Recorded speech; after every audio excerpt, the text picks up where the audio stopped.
Jesus Christ. Darren Till was spot on. Welcome along to obviously Fight Talk episode 86. And I am joined as always by Mr. Robert Palin. How are you, Mr. O'Keefe? I'm very well. Very busy weekend of MMA, be it viewing, attending and walking up the steps of the 3 Arena. But we are brought to you as always by MMAmix.com. They're obviously good because they're with obviously Fight Talk, the Fight Store Ireland, the fighter's choice, everything you need under 2 roofs, and to feelsupreme.co.uk. Check out their website, and if you want 10% off, who doesn't, put in the code FIGHTTALK at the checkout and visit feelsupreme.co.uk for CBD oil and many organic and natural supplements and whole foods. And hey, go onto Facebook, like we have a post somewhere. Is it still pinned to the top? It's pinned to the top. Pinned to the top. Tag 2 people that you'd like to win, or, you know, get them to tag you and then tag them back, and you're in with a chance to win. It's the athlete pack. It's valued at well over €150 easily. Get that. There's a runner-up prize for a test where they take some hair off you and they basically tell you what your body is lacking, and they sell it to somebody and they supply it with you. But 86 is a full show indeed. We're going to be joined by Mike Parr and Adam Feeling.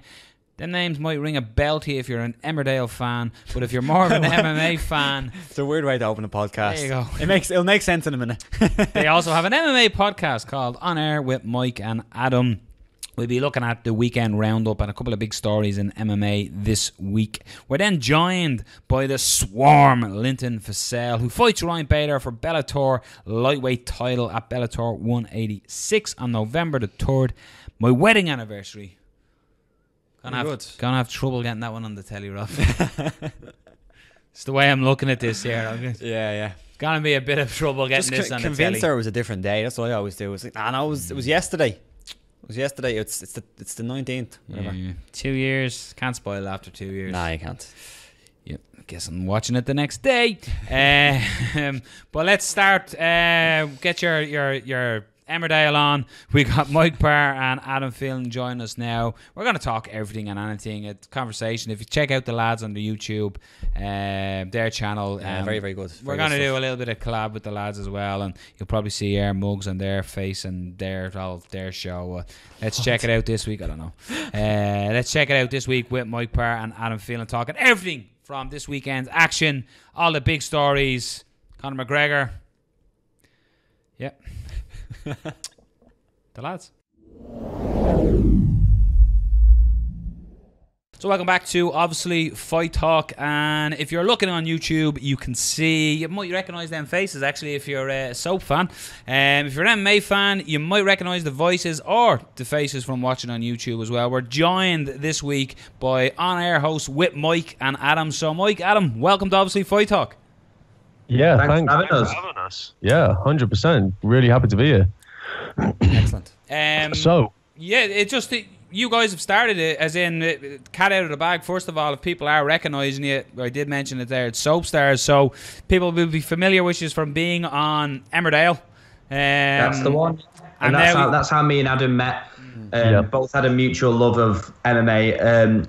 I'd been on the show for about 2 years, and I came into my dressing room, and there's this new kid shadow boxing in the mirror, and I thought, what an idiot, but also that's the kind of thing I do as well, so I just don't do it when anybody else is in the room. And we just got talking, and we both have got like a massive mutual love for the sport. I've started training when I was about 19, mainly kickboxing and jiu-jitsu though, and I've just always been in love with it, and me and Adam would pretty much ring each other once a week anyway and say like, oh, did you see the fights this weekend? And we'll talk about it. And then he's the brains behind it, because he was, I can let you had a gaming background before. Yeah, basically what happened with me is I got into MMA, and I've always trained at a Team Calbon with Paul Taylor. Very good. And that was when I started. And this was before Emmerdale, and it was just after I'd been to drama school. And I'm a lefty. I just picked it up really quickly, and because of my background in basketball, I've just like athletically picked it up, and I just fell in love with it. I liked how it makes you think as a human being. Like, you do learn a lot about yourself. And it made me a better actor. And then I joined the cast of Emmerdale and bumped into Mike. And before Emmerdale, I was doing YouTubing, making a few videos here and there, and got myself a good following and was able to pay my rent from it, which was great because being modest, he made a good whack. He had like 25,000 followers. Yeah, very good. Yeah, it was good. And then became a part of ITV's Emmerdale, and then got rid of all of that. And it was just refreshing to meet someone who also trains, and because I was rocking up to set with black eyes, and the producer called me in multiple times and was like, because they ask you when you start the job, so anything we should know about yourself? Yeah, I do MMA. Yeah, and no one, people that aren't part of the world don't know what it is. Especially not in acting, anyway. Yeah, in acting, yeah. And and everyone's like, oh, it's fine. And then I just started rocking up with like black eyes, and makeup had to constantly cover me up. And I remember having 2 meetings with the producer, and she was like, I mean, you need to stop this. And I actually had a fight scheduled that year, the year I started Emmerdale. So that's how we met, and that's how we begun. And we're actors, and we just created this podcast because, we respect what you guys are doing, because there needs to be more of this, just that sort of coverage and personality, and just inviting a new sort of audience and making the sport bigger and just enjoying it. And I mean, what about you guys? Because what you're doing is brilliant. How do you guys know each other? We're sort of a similar story, but the story sounds exactly the same, but less glamorous. Yeah, exactly the same, but less glamorous. I was covering MMA for a long time in Ireland, and I was writing for a couple of websites, and then I started working for Paddy Power, and then Noel started working for Paddy Power. I didn't know him, but I recognised the voice, and eventually we got talking, and we started talking about MMA, and actually our boss turned around one day and said, you guys, all you do is you come into work and you talk MMA. Why don't you start a podcast or do something, and maybe do some work while you're in work? So that's essentially how it started. So it's a similar thing, but less glamorous. It was because like I always had it. Like I'm involved in like, I'm old. I'm a lot older than everybody, but everybody on the planet. I bet I'm older than you. I'm 37 in a couple of weeks. No, you are older than me. Yeah. And you said it with such confidence. I was like, he's a really good actor. Sorry about that. Exposing you there. Yeah. But no, hey, mate, you've still got great hair though. You're doing well with that hair game. You sound like my barber. My barber's is like, I should get paid double for cutting your hair. The amount of it. Mate. But basically, I worked in. I'm an MC here in Ireland, and I've always I listen to podcasts all the time, like Rogan, like Ariel, and then we have shows over here like Severe MMA, Talking Brawls, and you listen to all these shows, and I was like, I'd love to do something like this. You know what I mean? Like I love I talk, like my missus is heartbroken from me talking to MMA. I'd start telling her about Anderson Silva, and she'd be like, I don't care. So when I met Rob, then it was like, it just felt like a perfect fit. So she got dumped, and then he got so lost the work wife. But as well, I was pushing for a gig on BAMA to get the announcing job on BAMA, and Rob asked, could he write an article on me about pushing for it, and that's sort of, and then he got the job. Got the job. Don't have the job anymore. There's something wrong. But that's it. But I have to say, I do agree. I think the more of these, the better. And I think it's great. Like you guys reached out and said, just want to do something, collaborate, and I think that's brilliant. I think more podcasts should be doing that. It shouldn't be like there's news, like what we're going to talk about today. We're going to talk about cards. Now there's probably 10 other shows that are talking about cards, but it shouldn't be like it's air news, it's air story. We should share it and collaborate. There's too many like that. I listen to absolutely everybody's. I love Chaels, I love Matt Serra's, Rogan's. I mean, I listened to the very first Rogan podcast. Wow. And we were listening to you guys before. But I love listening, especially the fighters, when you hear about it and you go, fuck, I never thought of that. Yeah. Can we swear on yours? Can you swear on these? Go ahead. Jesus, Christ, you know. The early days. Yeah, of course away. But you learn so much more from listening to other people's, because you're like, I would never have thought about the marketing aspect of this fight or things like that. And I love, like, Chaels especially, he always seems to have a deeper insight than a lot of other people. Yeah.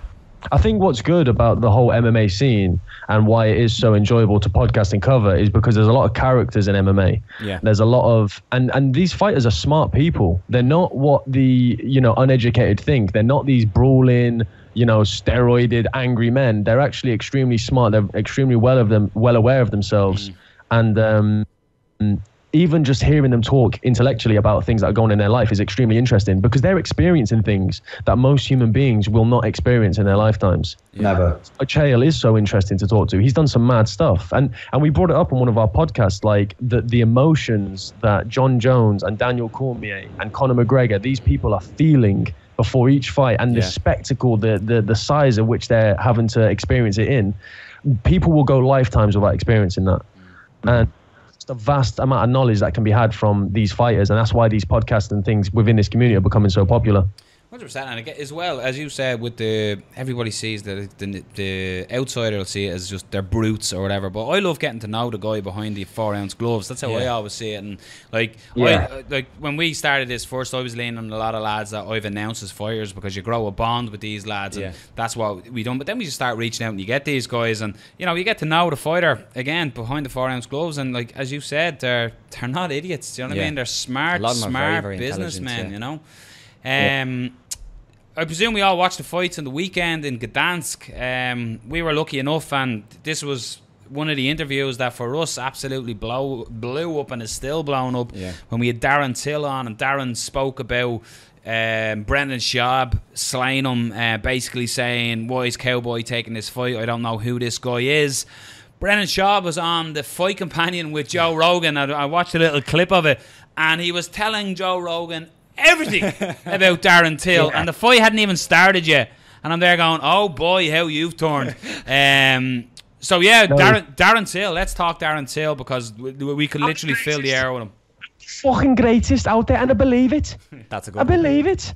That's a good one. You've done a good one this morning as well. Yeah. I love to get on that stage. I mean, he came first of all, how much bigger he looked than massive Cerrone. He looked like his shoulders are so wide, and he was moving so comfortably. Like he just seemed so relaxed, hands down. Me and Adam called it before, and what for me exposed it was the UFC presser a while ago. When Conor said, "Who the fuck is that guy?" When he did that, he said to Cerrone, "You're too stiff." And that was a board. That was the biggest difference, I thought, between them. Cerrone had too much of a stereotypical Thai boxing stance. He kind of bounced back and forth, but there was no slipping or anything like that, and he just ate those shots up. And like Darren Till said, he is powerful for that weight. Yeah. I'm a light heavyweight. Yeah, and the thing is, Cerrone, we said this before the fight, like, he's a bit chinny, his body's weak, and he's a slow starter. And that is just perfect for someone like Darren Till. Yeah.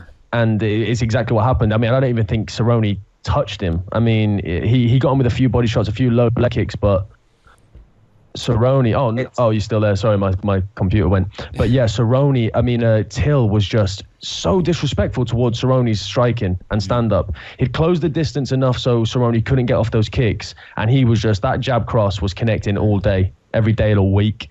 His distancing was just perfect. He knew, it's so hard when two fighters are back and forth and you're not in time. But he just always seemed to know, you can't hit me from there, but I can crack you. And it was unbelievable. And that left, when he poured down his hand with and he chopped him with that left. That was vicious. That was the end. That was the end. I mean, we were talking about that. Literally, we were just recording our podcast, and what you must feel. Like, I've had a cauliflower ear, and there's a few boys who've been cut in the gym, but when he broke his nose by that elbow, and what he must have felt like, just his brain, his cardio. You'd hear your own nose break, and you'd feel it. Yeah, the fight's done. MacDonald, it's not good. There's only so many more shots I can take on this one now. Before my mind, you can't push through. You just pain. can't. It's like a body shot. How you can't push through it. Like it's, and you saw that, and it's also testimony to Rory MacDonald for the amount of punishment he endured after breaking his nose. Jesus. What I really enjoyed about the fight was a lot of people and everything you're saying is right, but what I loved about what Darren Till done was Darren Till came into this, the unknown, to use what the experts were saying,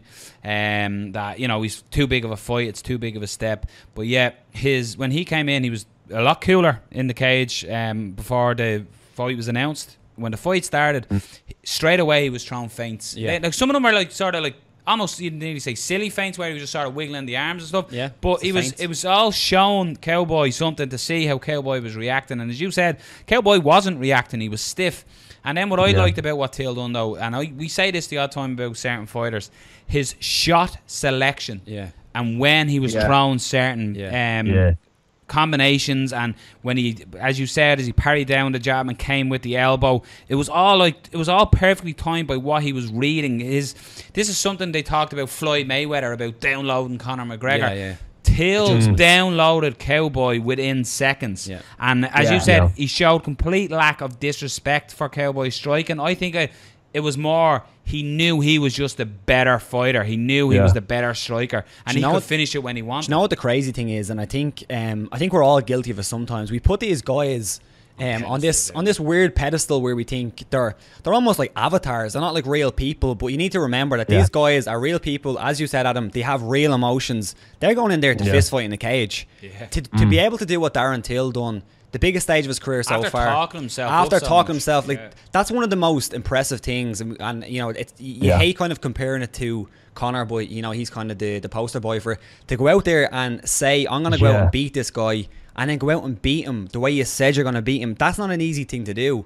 And you can easily fall flat in your face. It adds so much more pressure. Exactly. It's your two biggest human fears: public speaking and falling over. The two things most people are terrified of: falling over in front of people. You're combining the two, and that's why he should deserve so much praise, because he's done things that nobody else would even dream of. There's very few people. That's why a lot of fighters prefer to go down the humble route and keep it calm. So if they do lose, they don't look like they've got so much egg on the face at the end of the day.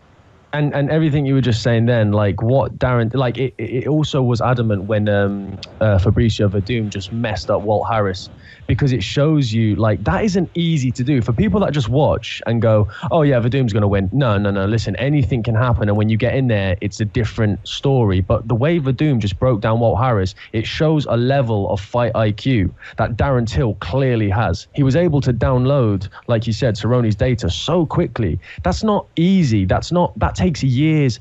To me, he really showed the blood, sweat and tears and the years he's put in the gym. And we mentioned it earlier, how he seems to have gone from, you know, traditional fighting, very, very traditional Muay Thai, to now flowy. He's just on that next level, even the way he talks. And he's grown his confidence as a fighter, because I knew about him before through the Muay Thai scene, but I'd gone back and watched some of his old MMA fight, and he used to have his hands up a lot higher. He was a lot more rigid and a lot more protecting himself. It's like he's just found his range, found how comfortable he is.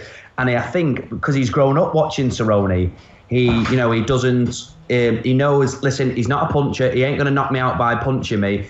What he's going to do is grind me down, get me to drop my hands, and then put that shin on the chin.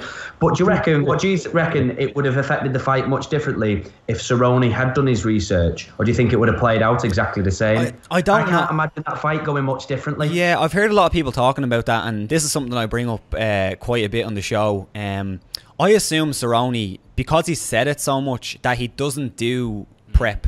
He doesn't do an awful lot of prep. He leaves that to his coaches, and he's explained the reason why he does that. So I don't think changing that. I think Cerrone has impressed so much in his career by doing that changing that method of preparation maybe won't be good for him. You know, it's like the way I brought it up last time was Anderson Silva against Chris Weidman.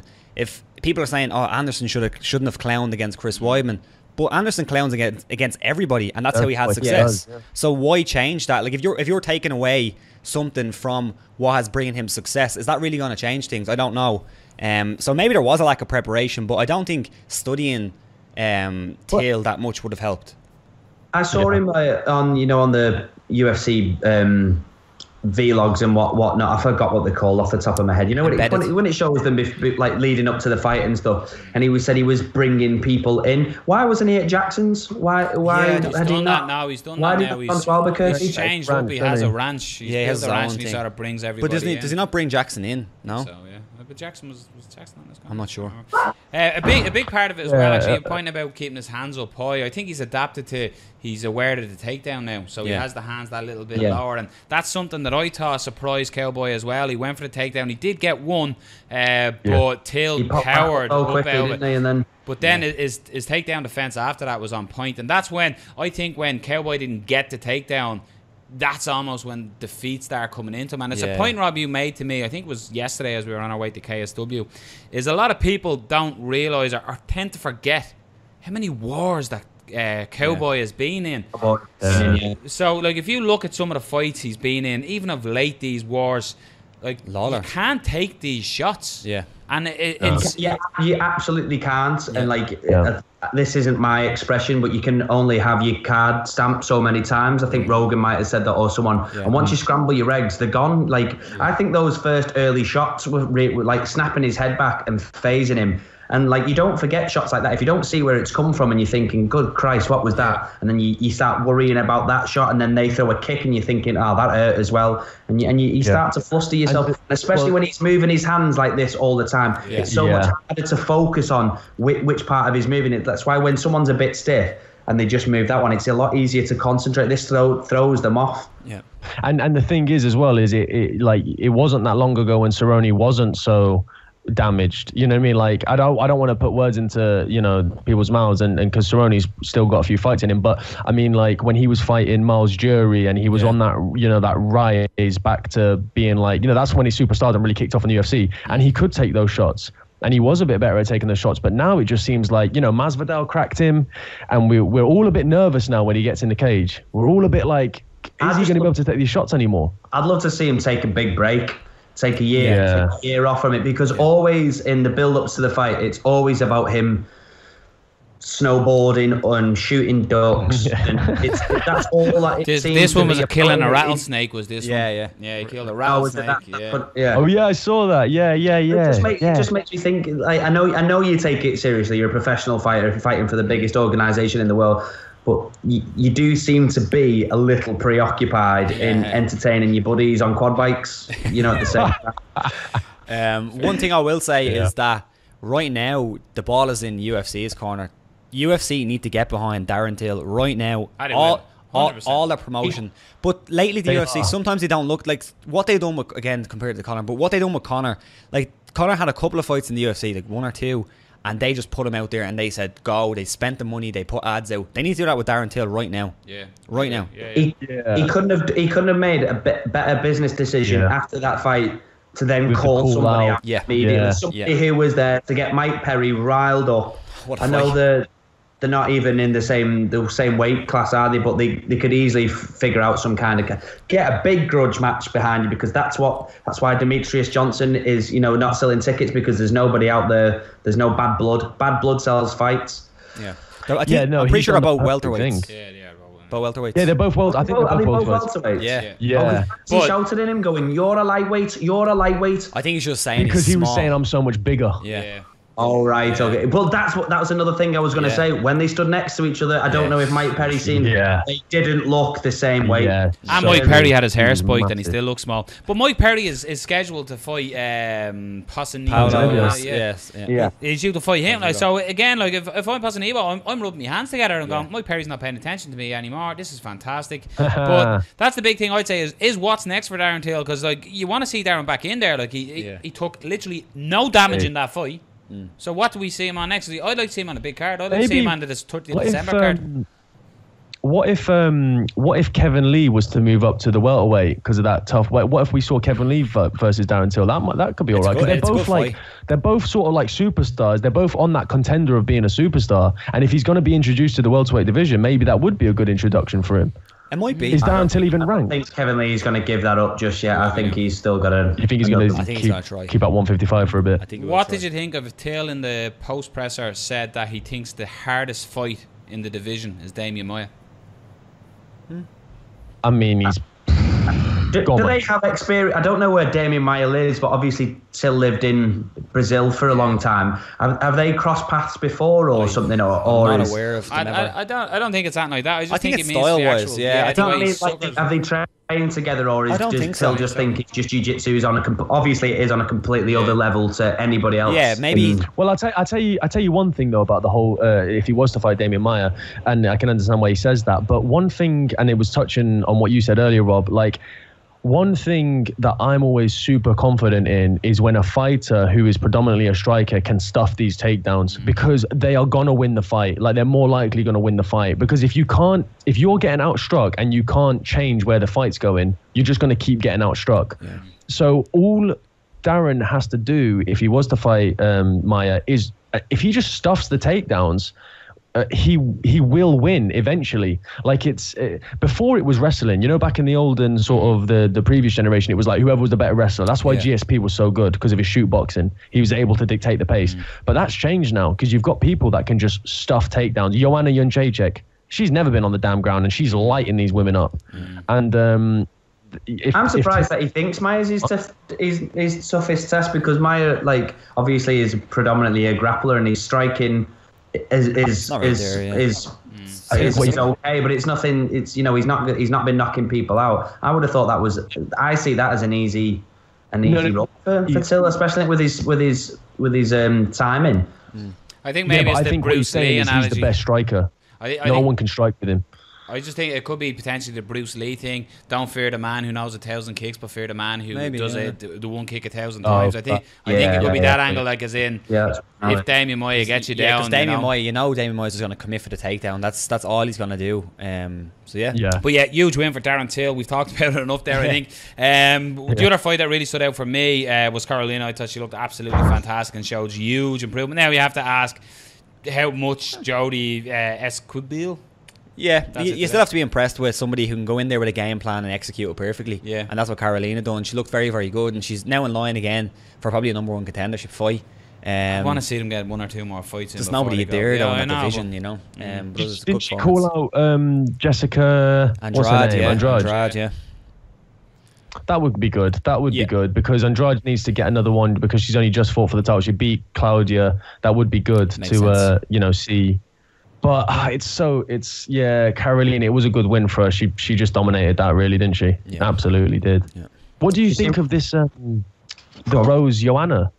Do you think Rose, like, because I know it's separate to what we were talking about, but Joanna's a beast. Yeah. It's tough. I don't know. It's hard to say, because, like, Rose, every time you see Rose, she looks so much better. But I don't know if that's going to be enough to beat Joanna. Me, just initial, I started showing at me. I think that the one thing that Rose, like, don't get me wrong, if you gave me your money and said make a bet, I'd bet on Joanna. But I think Rose can strike. You ain't getting my money. She's a good. She's a good striker. Like, Rose is a good striker. Like, she's not to the level of Joanna, but she can mix it up on the ground. So she can set, rather than, like, if let's say take the, as we were saying, the predominantly wrestler, you know, they're just going to try take you down. But what Rose can do is she can transition into that by, you know, throwing combinations at you, good high kicks as well, doing all that to mix up the takedown just to make it different. So I think it's going to be a scrappy fight. I don't think it's by any means. I don't think it's a walk in the park for it. Yeah, Joanna. But it's just every time you see Joanna, she gets better. Yeah. That's what I'm saying about Karolina. She's a terrifying. Have you seen the new video of her that she released today, when she was just, like, doing the one shot of elbows with a coach? They were fast and sharp. Yeah. If I saw that as another fighter preparing for her, I'd be intimidated by it, because she just flowed so well. But Rose, she's like a mini female Robbie Lawler. It's just like no emotion behind it until she gets going, and then like just rage just seems to come over them. What other fights jumped out at you on the card here, just to touch on? I know we're going to talk a little bit about Artem Lobov, and maybe not just predominantly Artem Lobov, maybe what happened outside of the cage. But is there any other fights from that UFC? Motherfuckers! That was brilliant. I love that. The Siberian Express, did you see that? Yeah. Oh my lord. That was phenomenal. She's the greatest. Yeah. He's the greatest. Artem's the greatest. The GOAT. Yeah. The GOAT. Now, go on. So what was you saying? Is there any other fight that you want to... because we're going to go through a couple of cards here as well, and then we're obviously going to talk the controversy of last night here in Dublin. But is there any other fight that, before we move on to Artem and Conor really and everything went down with Feely? It's great to see Marcin Hell get a good win. Yeah. Who else fought on that card? I mean, Artem, yeah. Well, so before we talk about Artem, was there any other fights that really stood out on that card? Well, the standing rear naked choke by Jan Blachowicz. Yeah, the headlock. It was a bit weird though, wasn't it? You don't really see that, isn't it? It's a bit. Well, come on, man. The last time I saw that was Pat Miletich. Got choked out by Carlos Newton by a headlock. He had it on the left side. Oh yeah. And he so had. I genuinely thought an eye was going to pop out. I thought his head was going to pop off. I thought his head was going to pop off. Yeah, do you know who really impressed me on that card? The guy who made his UFC debut, the Afghan fighter. I thought he looks like Kelvin Gastelum. Yeah. I thought he was Mexican. That he lost, but he trains at King's MMA with Rafael and Kelvin. Yeah. And I was super impressed by his. I think Kevin called them out online, didn't he? I think he said Mike Perry and Darren Till don't stand a chance against this kid. Wow. He was and he's only 22. And I honestly had my eye on him. I was like, he could be good. Like, he was really, really impressive. That was the only other fight that comes to mind. Aspen Ladd's UFC debut against Lena Landsberg was pretty impressive. She's a decent prospect at bantamweight. We'll see how far she can go. I don't know, but she looked good. Look very good. Right, come on. Artem Lobov and Andre Philly. Touchy-feely here. In fairness to him, I thought excellent performance. Great game plan against Artem. You know what Artem in a way wants to do. He wants to get involved in a war. And Philly was... Are you rushing through this because you're like, nobody cares about the fight? You just want to talk about the other stuff? No. I was impressed with Philly. He showed a really good game plan. When he ate that head kick, I thought that was done. He did really well to get back up from that. He recovered quickly. Not only did he get chopped down, he ate a couple immediately, and that's usually when the fights go out. But he managed to just zombify and get back up and carry on going. He is. He's an absolute unbelievable heart. Now Artem did after the fight, he did question his career. He sort of fluttered with the idea if he doesn't know what to do. Maybe he said he wants to go into boxing. Is he called out poorly? Yeah, well, it sort of makes sense, that fight, more than Paulie Connor, doesn't it? But have you guys ever met Artem in real life? Have you interviewed him? I've never interviewed him. I've met him a good few times. Yeah. What's his energy like? Is he a bit weird? Cool, is he because he's, or is he just not? Does he not? Does he not seem like himself? Because he does sort of, model himself on Conor McGregor. Like, do you get an essence of him being honest with himself? Like, do you understand what I'm saying? Artem is see the little when Artem came out and weighed in and done the whole stuff. That's Artem. He's like that. I'm not gonna pretend that I know Artem. How are you, Artem? How you know? How are you? But I have met him. I've been in his company, and he's a good guy. He's a very smart guy. He's a degree or something. Degree. He's an accountant or something as well. He's really smart guy. He just absolutely loves fighting. But no, he is the last time I would have seen Artem actually was at Bellator, and he was coming in and the security guard wasn't letting them in. And I'm there going, mate, that's Artem Lobov. He fights out of SBG. He's a UFC fighter. The man goes, I don't give a bollocks who he is. And I'm going, all right, mate, and I just walked outside with Artem, and I put my all access on Artem, and Artem walked in, and I just walked in after him. Right. So fuck you, security guard. But no, Lobov's the man, and he's a nice guy. You know what I mean? He had time, he's time for all the fans, and he is genuinely. If you're asking, is he trying to copy Conor? No, he just has that sort of same sense of humour. Do you feel like a lot of fighters now are feeling a pressure to emulate that 100%. Obviously winning recipe? Because I don't think Kevin Lee would have changed his tune had Conor not come around and done it first. I think it's a new era. Yeah, it's but I don't think Conor was the first to do this either. No. We were talking about Chael Sonnen earlier. Yeah, you know what I mean. Chael Sonnen talked himself into more fights. Do you know what I mean? And even before Chael, T. Ortiz was similar. Yeah, not quite as eloquent, but Conor. Why Conor is the king of it is because, unlike Chael, and I'm a big Chael Sonnen fan, big Chael Sonnen fan. I just love the man. But Conor talked absolute nonsense and then went in and knocked the guy out. Chael tend to tap or was beaten. So. Yeah. The difference always seemed to be that Chael's was more rehearsed because he had a poem, a thing, or glasses, and he was winding up people. Whereas Conor just seems to have that that British, Irish, more European banter, aggressive. Well, we spoke about this. Me and Mike have spoke about this on the podcast as well, on how it's not enough to just be the best fighter. It's not enough to just be like a really talented actor. You have to have a marketability, something that people want to, enjoy about you. And Conor's just been the first one to really take it to the next level. Obviously, they're like Tito Ortiz did it, Chael Sonnen did it, but it's the same in acting. It's the same. Like, you don't necessarily see the best actors on screen, but you see the people that people like. We said probably Kevin Hart and they're not necessarily Keanu Reeves, maybe. But people. He's quiet. A point I'd make though as well that I'd always throw out to people as well. It's changed because, like, let's say 15 years ago, the UFC roster was a third the size it is now, and you had a third amount of shows. So now, like, the UFC roster is huge. It's absolutely like, I think there's a UFC from now until Christmas. Yeah, every week.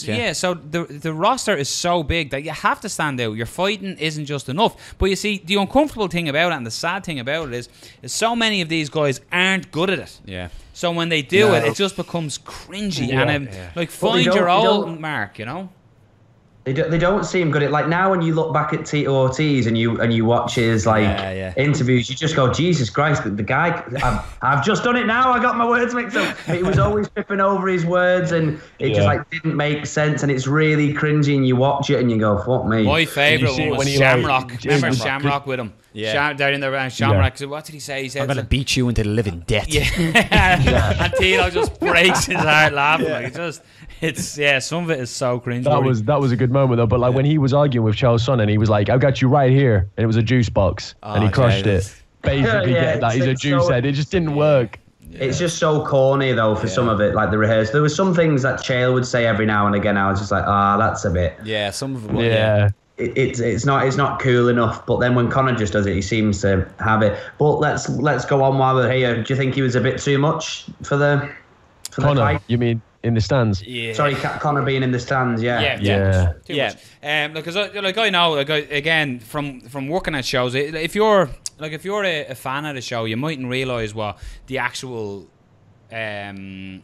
the setup, the laws and the rules to cage manner and stuff, and like you're only allowed to have 3 cornermen, and you're only allowed the cornermen are sat in a certain vicinity and they're not allowed to get up and walk around the cage to where they like. So this applies like you go to a show, you go to the UFC, sit in the front row and then try and walk across to the other side and see what happens. You're not going to be sat in the front row for long.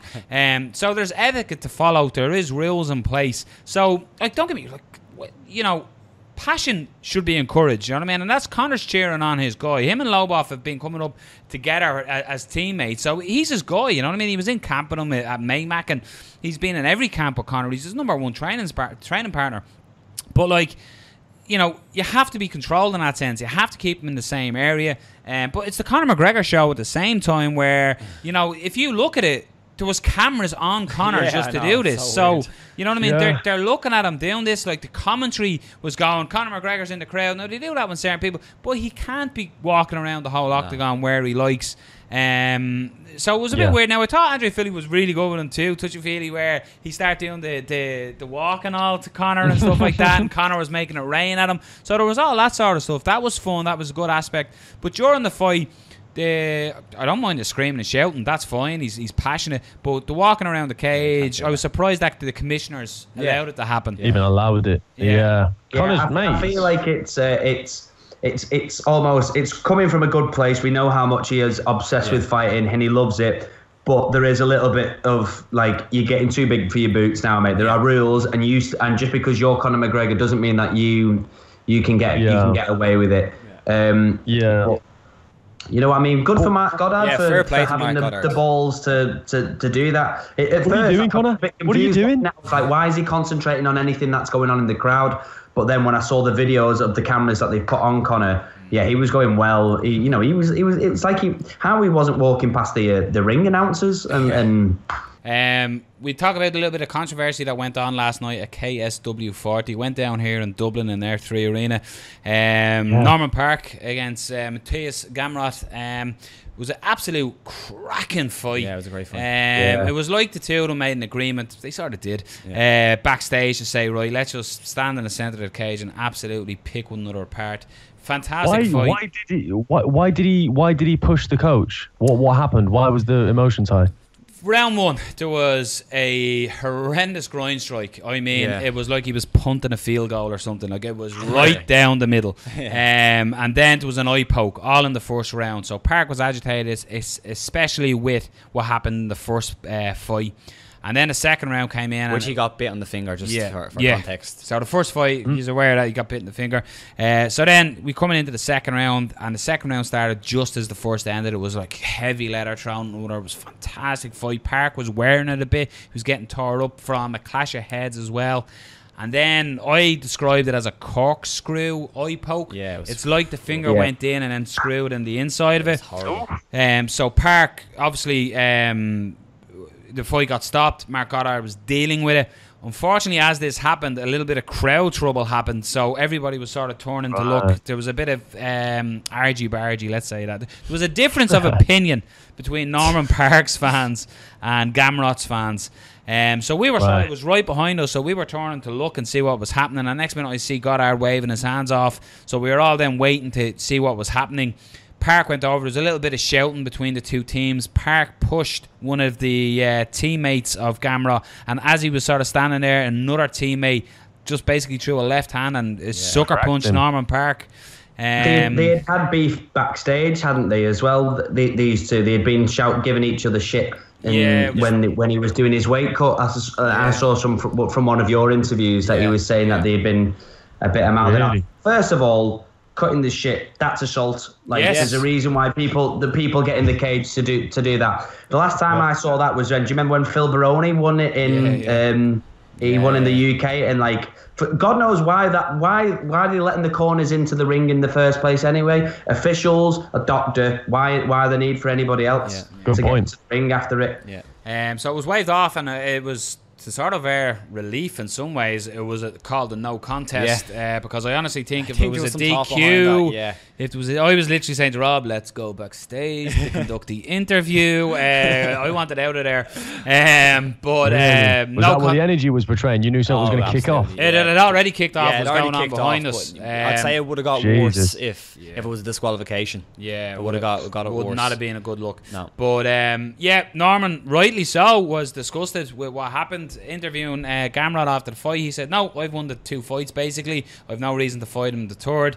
But it was. Do you know what? It was KSW. Like, you was watching MMA a long time. It was like Pride. It really was like Pride. It was absolutely the production, everything in it was incredible. They've raised the bar for MMA here for any show taking place in Bama are back here in November the 10th in the Tree Arena, and just the production level has been raised for Bama. But unfortunately, this was a black eye on the night as well, if you excuse that terrible pun. But it was it was unfortunate with the crowd trouble. I referred to it, we done a post-fight recap, and I said, when you're at a wedding, there's always an uncle who drinks too much and causes a row. So when there's 10,000 people, there's always going to be a few people who have a drink and can't handle it and ruin it for everybody. And that's unfortunately what happened. But I think the fight has to be done again. I think they have to roll it back and do it again, but I just don't know where they're going to do it. Where will they put it? Maybe in England. Great for them though. Get a lot more interest behind them. That's what I was going to say. Wages up there a little bit, and it's keeping Norman relevant. It's keeping Norman relevant because since he left the UFC, he's not. You know what I mean? One thing as well that a lot of the next gen guys were calling for was a team versus team card. Yeah. So get a couple of the next gen guys fighting a couple of them guys. That'll turn out well. That'll work. Because gym rivalry, in any organisation, is becoming a big thing. Look at the tough. I've forgotten the names. Cody Dillashaw. Cody Dillashaw, Cody Garbrandt, and TJ Dillasnake. Alpha Male and TJ. It's interesting. That's a good angle to spin. I'm surprised that's not been picked up on a little bit more. If we know anything about KSW, they will love it because KSW they promote themselves like Pride. They when we had Martin Lewandowski on the show before the card, he was talking about embracing the freak show fights. He loves them. They said that's how KSW has got their name, from the freak show fights. Not that that's a freak show fight, but the weird concepts, the storylines, the controversy, all that kind of stuff. So I think they're going to jump all over it. It's just where did they put it? Because I don't think we want what happened in the crowd or even in the cage after the fight. Yeah, that's what I mean, because it's a fine line between entertainment and just illegal activity. Exactly, you can't be having shit like that happen. Do you know what I mean? Yeah, but that's going to come with a lot more crowd trouble as well, like a whole gym going down. Everybody else that trains in the gym that isn't like a pro. And the thing is, when he pushed that teammate, if someone pushed Paul Taylor while he was cornering me, I'd sucker punch the guy. Like, you've got that camaraderie with your teammates. You know what I mean? Like, you can't be doing that. And it's like Go on. No, I was just saying, but at the same time, you're a professional. You have to, like, you've seen it in Bellator and Strikeforce. Remember Mayhem Miller and Nick and Nate Diaz, and it all went down. Oh God, Where's my rematch, buddy? Oh God. But it was a black eye in the event because the event was spectacular. But yeah, it was absolutely. Lads, we're gonna have to end it here, which is this week, because we've the Swarm. Linton Vassell is waiting in the wait, and he's a big man, so we can't leave him waiting. He's taking on Ryan Bader. But lads, it's been an absolute pleasure chatting with you. Give a shout out, so if anyone's listening to us, where they can find your show. We're on youtube.com/On Air with Mike and Adam. We run our main podcast, On Air with Mike and Adam, and then we live stream events called Fight Fans, where you can just sit down and enjoy the fights alongside with us. Boys, we've got to get you on the show. Absolutely. We've got to get you on the show, and we can just talk for 2 hours and just chat like we've been doing. And we'd love to have you. 100%. We were delayed. We were meant to have a little bit more time today, but unfortunately we got delayed. Technical gremlins.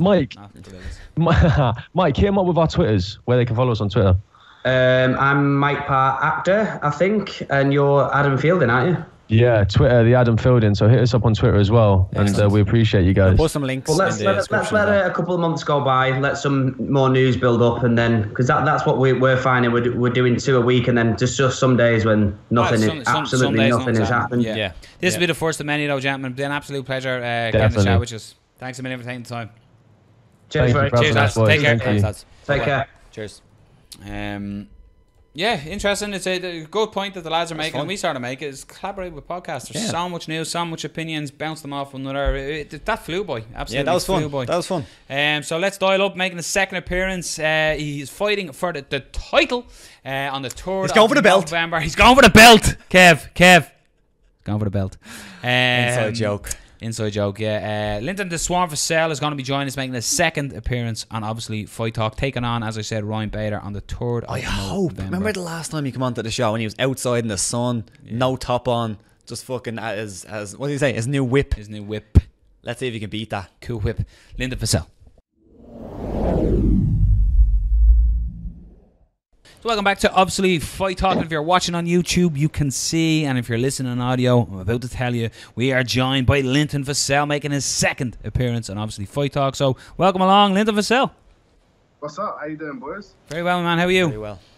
I'm good, man. Just finished training about an hour and a half ago, so just ate some food, now just relaxing. We talked when you were on the show last time, you were talking about your route to the title. You've got it. You're taking on Ryan Bader on the 3rd of November. Looking ahead to the fight, how is camp, first of all, and how happy are you that you're getting the shot at the gold? Camp is on point. Start my own. Going to plan. Everything we've been working on, it seems to be going really good. So, pretty much all the hard sparring's finished. Stay on point.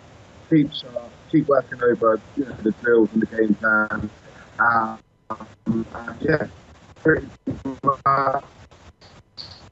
Seem to be breaking up a little bit.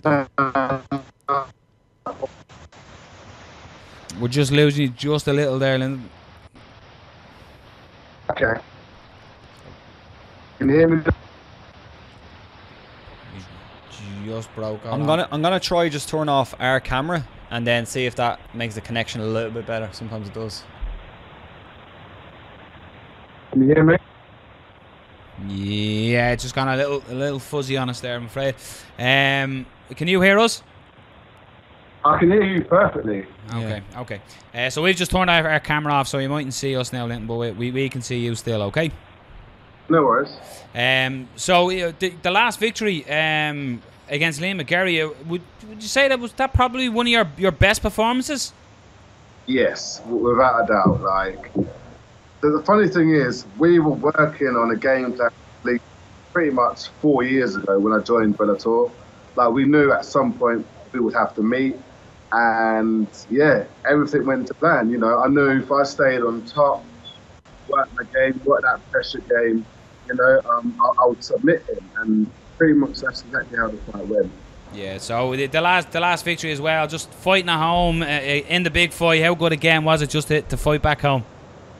Oh yeah, seriously, it was amazing to actually get a big fight like that, and actually just to fight, you know, in front of my hometown, man. To get the finish was, yeah, it was amazing. So Bellator actually showed up, and yeah, they gave me what I wanted, a big fight, and yeah, it was great to fight back home. It must have been pretty special that you earned your title fight at home. That must have been special. Oh, it made it even sweeter. But it would be even better if I was actually fighting for this fight in England. But, you know, we are where we are, and hopefully I can defend it there. What do you think about with your opponent? Obviously a UFC veteran. A lot of people would have seen Ryan Bader is in the top 5 in the UFC, so a lot of people would then consider him the top 5 in the world, because people tend to think like that. If you're in the UFC, you're the best. Or do you see this as a chance for Linton Vassell to show, look, not all the best fighters in the UFC?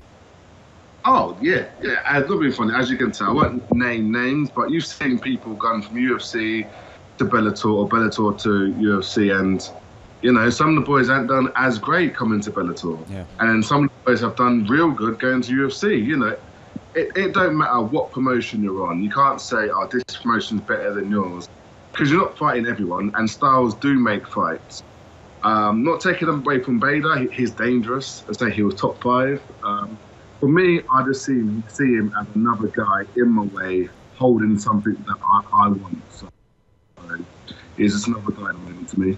Another guy that actually came from the UFC, and recently, I think it might have been a few weeks ago, but he was talking about maybe moving up in weight. And he even said that he'll get 3 titles in 3 different weight classes. Rory MacDonald. Have you come across Rory MacDonald? That seems like a very, very big jump in weight classes. Do you think he's playing? Seriously, like, how much does he weigh? Like, he's going to be the smallest light heavyweight ever. Like, you know, I'm going to say he's probably his heaviest is probably what, 200 and what, probably 10. I'd say stretching there. Yeah, I walk around like 230. Yeah.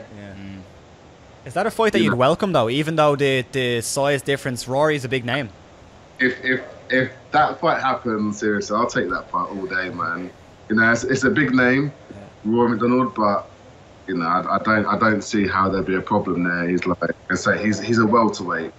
You know, middleweight max, but yeah, he's a welterweight. If he wants to come up and we fight, hey, I'll take that paycheck all day. Yeah. Do you find it a little disrespectful that he's even saying that he thinks he can walk into that division and do something? I wouldn't say disrespectful. I just think it's more funny, if anything. I wouldn't say disrespectful. Hey, if he thinks it, let him. I'd love to be the guy, you know, that's why there is weight class. Speaking of weight classes, you spoke about being walking around at 230. Is it easy to make it down to 205?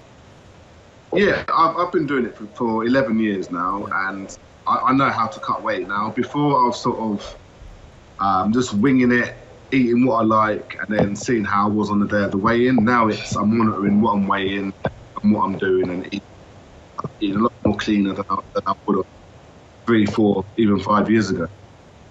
Bringing it back to Ryan Bader, the fight that he had with Phil Davis, what did you think of it? A lot of fans weren't fans of it. Did you watch it live yourself? The fans spoke for themselves. You know, there were so many boos, and that was when like that was the first round, and them boos continued all the way through the end of the fight. So that in itself shows you how boring of a fight them two put. I can guarantee my fight will not be boring. What do you expect from Ryan Bader? Because sometimes he gives fighters different looks. Sometimes he'll come in and strike, or sometimes he'll come in and try wrestle. Obviously, you've had a lot of success with wrestling in your Bellator fights. How do you expect Ryan Bader to come into this one? I think there's going to be a lot from Ryan. I think he's gonna try and strike. I got my roommate in there, like. Yeah. I see a lot of things from him. I think once he feels the power, man, seriously, I think, you know, and the strength and the grip strength that I've got, he's not gonna know what he's got, and he's gonna fight desperate. You know, I'm not your normal fighter. I don't do things traditional. Like, I probably don't know what I'm gonna do, and a lot of my stuff, you know, you don't learn. I just do it and it works. You know, like even my coach, he'll tell me to do something, and he's like, "Oh, well, you got him down. You know, it's not the technique you want me to do, but it's like you got him down, and it's been working all my career." And I think that's another reason why I do win fights, because people don't expect the stuff I'm going to do, and I pull it off, and then I get on top and I finish them.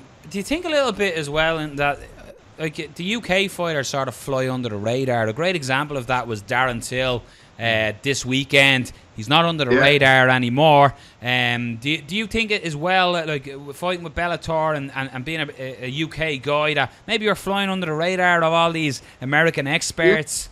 Yeah, it seems like if you're not an American and you know you're not well known, then you're no good. Because I've had people say, "Oh, you haven't got as many Twitter followers. You're shit," or "Who are you?" And it's like, at the end of the day, yeah, okay. If that's the way the world worked, then, you know, there'd be a whole world of killers. But that's not the way the world works. Because, yeah, maybe you've been marketed or you've been on like a show that's, you know, UFC has been promoted a lot more than Bellator has. That does not mean you're going to win a fight, or you can you know, beat everyone in that weight division. Styles make fights. Based on that, I'm not sure if there's any odds released, but would you expect yourself to come in as a big underdog, or do you think it would be more even? You looking for a tip? I'm underdog in every single fight, so you know, I don't expect no different from this fight. As you say, people know Ryan Bader. People don't really know me too tough. You know, unless you're a hardcore fan, then yes. But a lot of people, you know, because I have people say, "Do you do UFC?" And it's I don't know what to say. That was actually our first question, but we said, do you do the UFC stuff? Yeah. What's going to happen now? Yeah. What's going to happen fight camp now, Linton? You're winding down. I think it's like 10 days out or something along the lines of that. So what's the plans now? How does camp wind down, or have you had the final hard spars, etc.? What's happening in camp now? Yeah, hard spar was last week, so that's all done, you know. And it's always like I was saying today, when the hard sparring's done, it's like, you know, I don't know how can I explain it? It's like everything's done now. Yeah. All you got to do is stay on top, you know, drill, keep working over the game plan, and just stay sharp and injury free. The hard work's done. So yeah, this is the easy part now. Do you agree with guys who say that the training part, as you said, is the hard part, and the fight is actually the fun part? Sorry? Do you agree with the guys who say that the training is actually the hard part of the game, whereas the fight is the fun part? That's the bit you don't have to worry about. Yeah, because you do shark tanks actually in training. You don't do that in you know. You don't get a fresh person every 5 minutes. Here, in the cage, you've got one person. So yeah, training camp's definitely hard. You've got sprints to do. You've got shark tanks to do. You've got wrestling drills to do. You know, the coaches really put you through your paces. So definitely, like, training camp's the hard part. That's what it is. Train hard, fight easy. Bellator are branching out, and they've come to Ireland now. They're due here again on the 10th of November. Yeah. What chance do Irish fans have of seeing the Swarm on Irish soil stepping in there?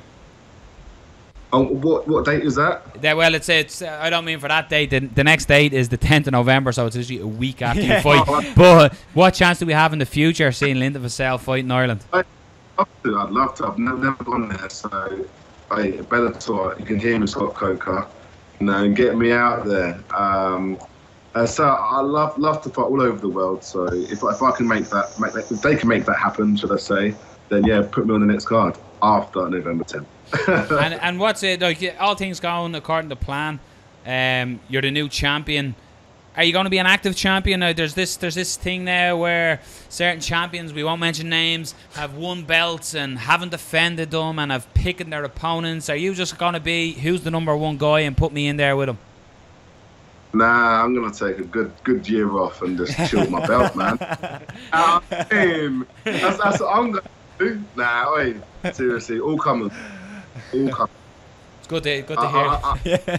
I've always been one of them guys that I want to fight the best.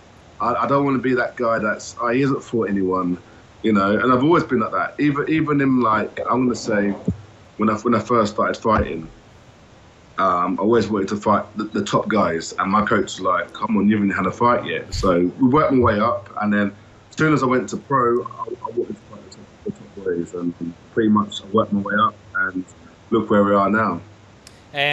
We touched him in there a minute ago as I was using going under the radar. Did you watch Darren Till, and how impressed were you by your fellow Brit?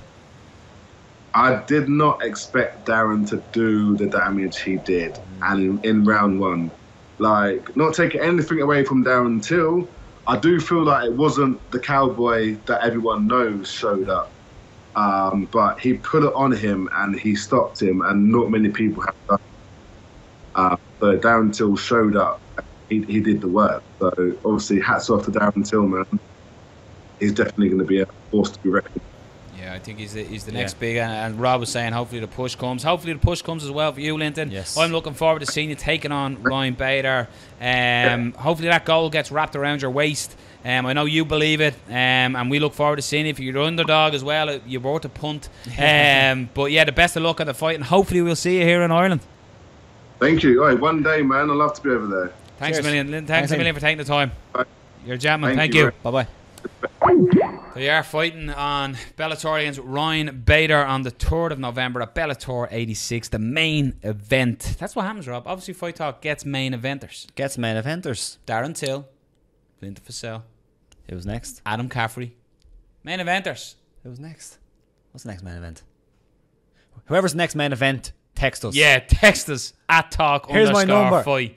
It's 083. Somebody's going to get that Linton Vassell interview. Take the little bit where he goes, and I'm going to take some time off. I'm not going to fight anybody. I'm just going to put up and going to Linton Vassell. Fucking won't fight anybody. Yeah, I like that answer though. Yeah. I love that. Yep, absolutely beautiful. That's it. That's the show. It's 86. 86. We'll do this again. Yeah, 86. No, do you know what? It's been, what a weekend of fights. Yes. You'd Bellator, you'd UFC, and you'd KSW. We sort of rushed through KSW with the lads because we were, obviously Linton was waiting. You don't want to keep the main event waiting. But KSW, Rob, we done a recap show. Yeah, check out the recap show. Check out the recap show. The recap show was from outside the Tree Arena. We had Alistair McGee. If you're a long-time viewer of obviously Fight Talk, you might remember Alistair McGee. He's done a couple of times. So we done a post-fight interview. We spoke about mostly the Irish interest, but it was a good time. So we it was a good time. But also check out our Norman Parke interview. Make sure you write in Norman Parke. Obviously, Fight Talk. Come here, Rob. You seemed okay. Right. Normally, folks, if you're a regular listener to the show, you'll realise that it's Noel who goes on the rants, and it's quite composed. Okay. So last night at KSW, I was conducting an interview with Norman Parke. And interview was great. Norman, incredible to give us the time. He was waiting to be brought off just to be checked up in hospital, but he gave us a couple of minutes of his time. So thank you for Norman Parke for that, and Rodney Moore, who was there as well, to allow us the time to speak to Norman. So we conducted the interview. Obviously, a couple of more cameras got put on microphones, and the interview was done very well, as you expect with Norman Parke. Yeah. But Rob, what happened? No, right. Here's what it is. Okay, so the show starts. And it's scrums. Yes. Which is fine. You know, scrums are fine. Wait, scrum today is what you see. I feel like Dana White's doing or something. Well, watch our Paul Lawrence interview. Yes, that's scrum. That's a scrum where everybody jumped in, asks their questions. Jesus, speak English. Asks their questions, and it's done. it changed then to single interviews, Yes. which is fine, which is even better for us, for everybody, because you can get something a little bit different. You know, you're taking the responsibility to talk to the fighter. You know, it's your content. So you do that. I think you know where I'm going with this. It's coming. So Norman had to go to the hospital, but he'd done a couple of interviews, done one with Lydia. I think he'd done one with a few other people. I think.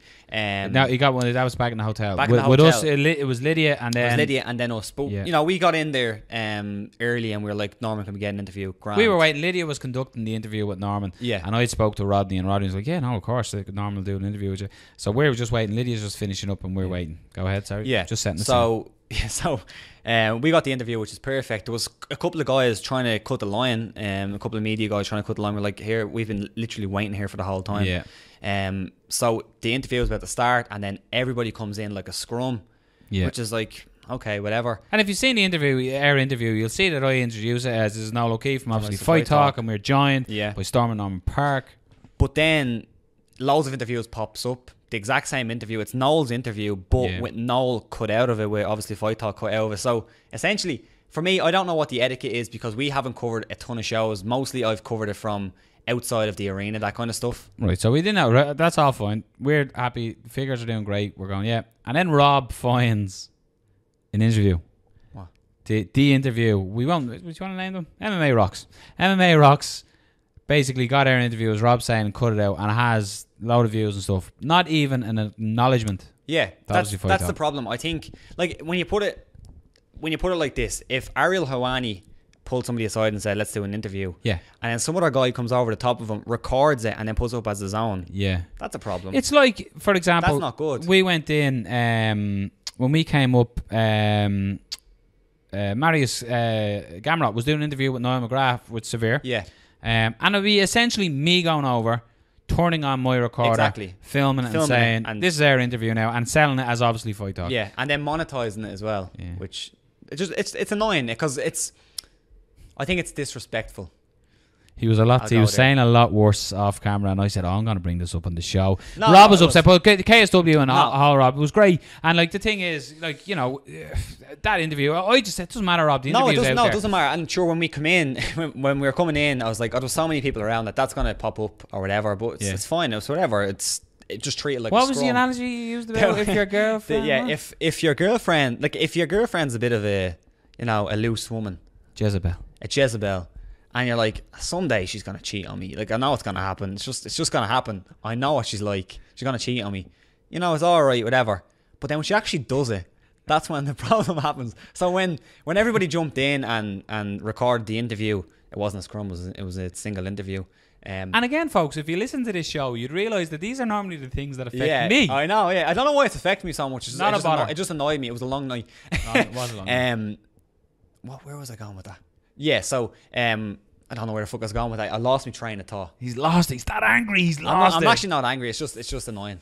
Yeah, it was great. KSW spectacle in itself. Go check out stuff. Check all our interviews as well. Check out the post, as we said there, a post show after myself, Rob and Alistair had a little chat. Took us about 6 times to get going because I couldn't open the show. I think I was just exhausted from going up them stairs all night.